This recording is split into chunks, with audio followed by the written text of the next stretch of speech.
ब्रेकनंतर आपल्या सगळ्यांचं पुन्हा एकदा स्वागत। राज्यातल्या सत्तांतरानंतर ठाकरे विरुद्ध शिंदे असा राजकीय संघर्ष पेटलेला आहे आणि आता अशातच महाविकास आघाडी सरकारच्या काळातल्या कथित भ्रष्टाचाराच्या मुद्द्यांवरनं मुख्यमंत्री एकनाथ शिंदे यांनी आता उद्धव ठाकरेंवर हल्लाबोल केलेला आहे।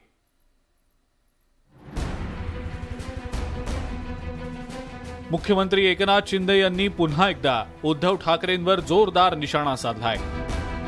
राज्यामध्ये 2.5 वर्ष उद्धव ठाकरेंच्या नेतृत्वात महाविकास आघाडीचं सरकार सत्तेत होतं, पण आता सत्तांतरानंतर ठाकरे सरकारच्या काळातील निर्णय शिंदे सरकारच्या टार्गेटवर आलेत। उद्धव ठाकरे मुख्यमंत्री असताना 2 वर्ष कोरोनाचं संकट होतं।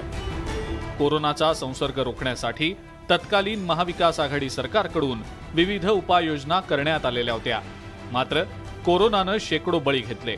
कोरोना काळात महाविकास आघाडी सरकारनं भ्रष्टाचार केल्याचा आरोप मुख्यमंत्री एकनाथ शिंदेंनी केलाय।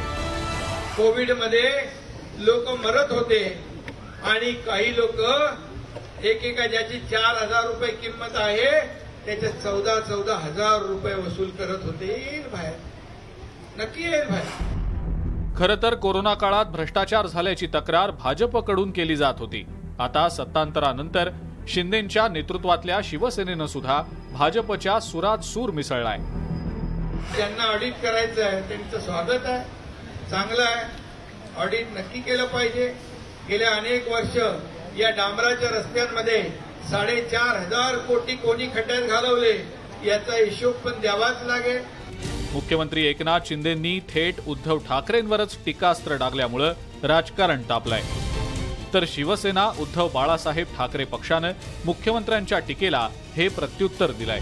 कोरोनाच्या कार्यकालामध्ये मुंबई सहित संपूर्ण महाराष्ट्रामध्ये कोरोनाला प्रतिबंध करण्याचं ऐतिहासिक काम मुख्यमंत्री उद्धवजी ठाकरे यांच्या नेतृत्वाखाली झालं, परंतु आज मात्र त्याच उद्धवजी ठाकरे साहेबांच्या मंत्रिमंडळात असणारे नगरविकास खात्याचे मंत्री त्यांना मात्र आता शिवसेना उद्धव बाळासाहेब ठाकरेंची कावीळ झाल्याने ते अशा पद्धतीची वक्तव्य करत असतील।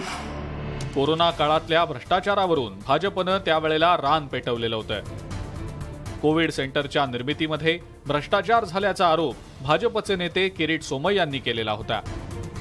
महाविकास आघाडी सरकारच्या जवळ असलेल्या लोकांना कोविड सेंटर उभारणीचं कंत्राट देण्यात आल्याचा दावा सोमय्या यांनी केला होता। गेल्या वर्षी जून महिन्यात राज्यामध्ये शिंदे सरकार सत्तेत आल्यानंतर राजकीय समीकरण बदललं। उपमुख्यमंत्री फडणवीसांनी कोरोना काळातल्या कामांची चौकशी करण्याचे आदेश दिले। आता मुख्यमंत्री एकनाथ शिंदे यांनी सुद्धा कोरोना काळातल्या कथित भ्रष्टाचारावर भाष्य केल्यामुळे दोन्ही सेनेमध्ये आरोप प्रत्यारोपांचा सामना रंगलाय। Bureau report, news 18 Lokmat. आणि या सगळ्या महत्त्वाच्या बातम्यांसोबतच न्यूज 18 लोकमत विशेष मध्ये आता वेळ झाली आहे इथंच थांबण्याची। ताज्या बातम्या आणि अपडेट्ससाठी बघत राहा फक्त न्यूज 18 लोकमत।